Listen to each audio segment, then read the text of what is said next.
নমস্কার বন্ধুরা, কেমন আছেন সবাই? আশা করি সবাই খুব ভালো আছেন। আমিও খুব ভালো আছি। আলাপি আমির একটি ব্লগে আপনাদের স্বাগত। আজ আপনাদের দুর্দান্ত একটি রেসিপি শেখাবো, যেটা আপনারা পনির পটল বা পটলের দোরমা দুই বলতে পারেন। পটল তো আমাদের অনেকেরই পছন্দ নয়, বিশেষ করে বাড়ির বাচ্চাদের তো একদমই নয়। কিন্তু এই ধরনের জিনিস যদি আমরা একটু অন্যভাবে করি, তাহলে বাচ্চা এবং বড়রা সবাইরই খুব ভালো লাগবে। প্রথমে চামচের পিছনটা দিয়ে পটলগুলোকে আমরা এইভাবে সব বীজগুলোকে বার করে নেব, কারণ বীজ থাকলে চলবে না। বীজ থাকলে এই জিনিসটা ঠিক মতনভাবে তৈরি করা যাবে না। এইভাবে আস্তে আস্তে এবং খুব সাবধানে, পটলটা যেন ফেটে না যায়, আস্তে আস্তে এইভাবে ফাঁকা অংশভাবে ভালোভাবে বার করে নিয়ে এবার পটলগুলোকে ভাজতে হবে।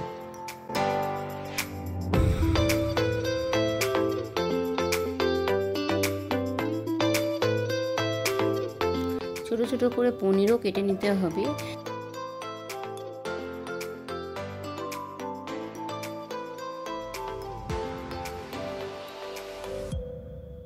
থাকছে ছোট ছোট করে কাটা আলু, মটরশুঁটি আর পনির।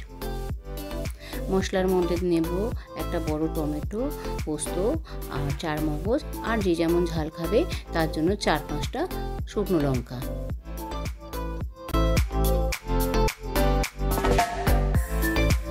মশলাগুলো সব একসাথে বেটে নেব, সাথে একটুখানি আদাও দিয়েছি।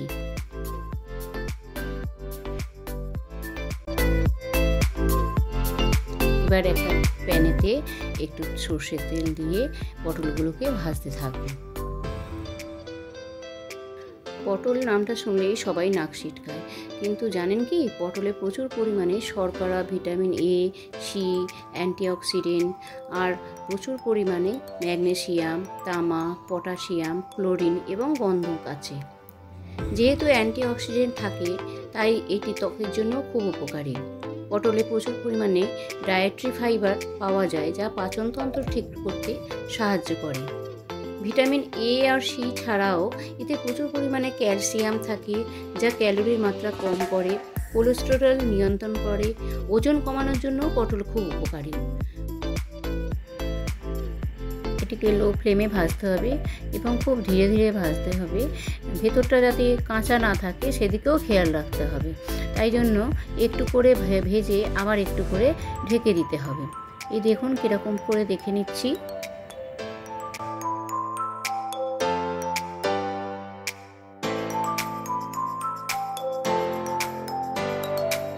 বেশ অনেকটাই সময় লাগবে এই পটলগুলো ভাজতে। খুব লো ফ্লেমে আঁচ করে এটিকে ভাজতে হবে এবং ঢাকতে হবে, আবার ভাজতে হবে, যার ফলে সময়টা অনেকটাই বেশি লাগবে। এই যে ভাজা হয়ে গেছে, এবার এগুলোকে আমি একটা থালার মধ্যে তুলে নিচ্ছি।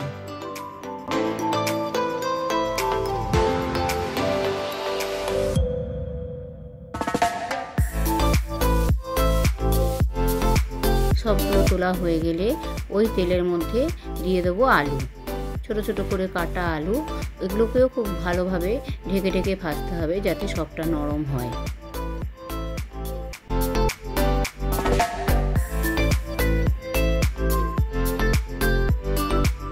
দিয়ে দিলাম হলুদ গুঁড়ো 2 টেবিল স্পুন,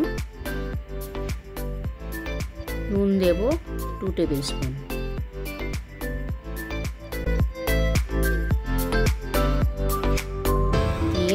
আস্তে আস্তে এটাকে নেড়ে নেড়ে ভাজতে হবে। ভাজা হয়ে যাওয়ার পর একটি থালার মধ্যে তুলে দেব এবং বাকি তেলে পনিরগুলোকে ছেড়ে দেব। এই রেসিপিটা শুধু পনির দিয়ে হয় না, যদি আপনারা চান মাংস বা প্রন দিয়েও করতে পারেন।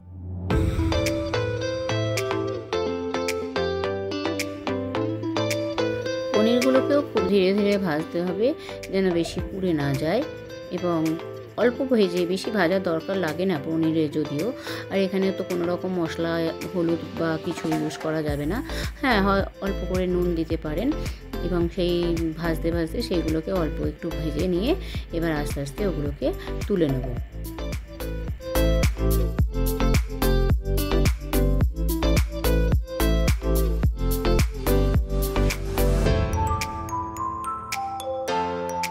এবার পনিরগুলো ভাজা হয়ে গেছে, সেগুলোকে ধীরে ধীরে তুলে নেওয়া হলো। প্যানের মধ্যে তো একটু তেল রয়েছে, তো সেইখানে আর একটুখানি তেল মিশিয়ে নেব।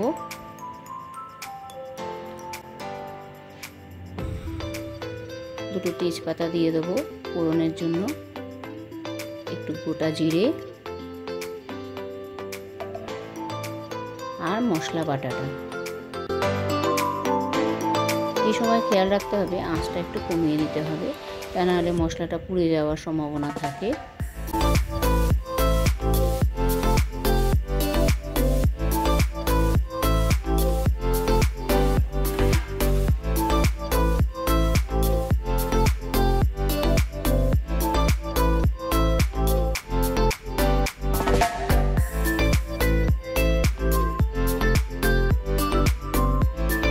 ধীরে ধীরে মশলা কষাতে থাকবো, কষাতে কষাতে একটু ওই মশলা ধোয়ার যে জলটা থাকে ওটাও একটু দিয়ে দেবো, যাতে মশলাটা পুড়ে না যায়।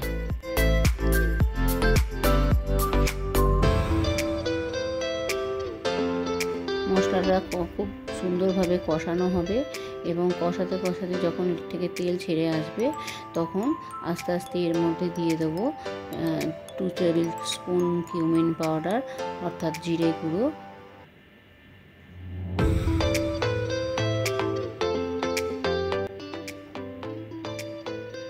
2 চামচ মতো নুন,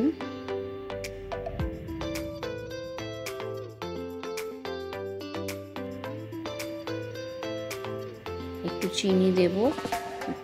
যেহেতু এটা নিরামিষ রান্না, এতে চিনির ব্যবহারটা একটু বেশি হবে, একটু মিষ্টি অথচ নোনতা এরকম ধরনের স্বাদটা আসে যেন। বেশি নোনতা হলে আবার এগুলো বেশি ভালো লাগে না খেতে। আর এটা আপনারা সব সময় সবার সাথেই খেতে পারেন, লুচি, পরোটা, রুটি, এমনকি ভাত দিয়েও খাওয়া যায়। যেহেতু ভেতরে পুর ভরা থাকে সেহেতু এটা খাওয়ার কোনো ভাত বা রুটি দিয়ে খেতে কোনো অসুবিধা না হয়। মশলা কষাতে কষাতে 2 চামচি হলুদও দিয়ে ফেললাম। দেখুন আস্তে আস্তে বেশ তেলটা ছেড়ে আসছে। এরপরে ওই মটরশুঁটিগুলো দিয়ে দেব। ফ্রোজেন মটরশুঁটি কোনো অসুবিধা নেই। আর যদি শীতকালে এই জিনিসটা করা হয় তখন তো পটল এত ভালো পাওয়া যায় না, আবার মটরশুঁটি পাওয়া যায়, তো এখন ফ্রোজেন মটরশুঁটি আমি ব্যবহার করেছি। মশলাটা ভালো করে কষানোর পরে এবং আলু, পনির সবটা দিয়ে দেবো, দিয়ে সেগুলোকে একসাথে নাড়তে থাকবো। একটু গরম মশলাও দিয়ে দিলাম। যতক্ষণ পর্যন্ত না এটার জলটা টেনে যায় ততক্ষণ পর্যন্ত এটাকে আমি নাড়তে থাকবো। তখন ফ্লেমটা একটু বাড়িয়েও দিতে পারি। এবার এই পটলের মধ্যে ওই পুরটাকে আস্তে আস্তে খুব সাবধানে ধীরে ধীরে দিতে হবে। প্রত্যেকটা পটলের মধ্যে এইভাবে পুরগুলো ভরে ভরে একটা জায়গায় রেখে দিচ্ছি।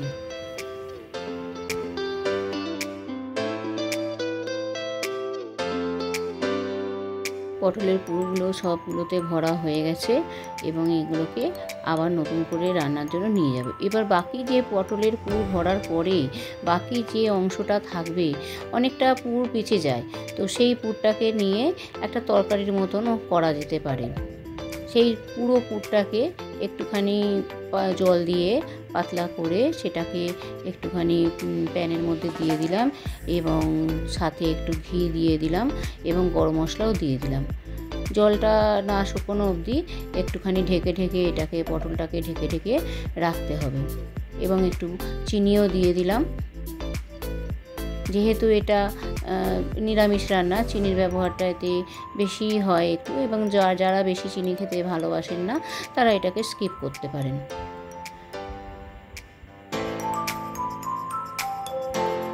পটলটাকে ঢেকে ঢেকে একটুখানি দিতে হবে যাতে পটলের মধ্যে ভালো করে জলটা ঢোকে এবং ভালোভাবে সিদ্ধ হয়।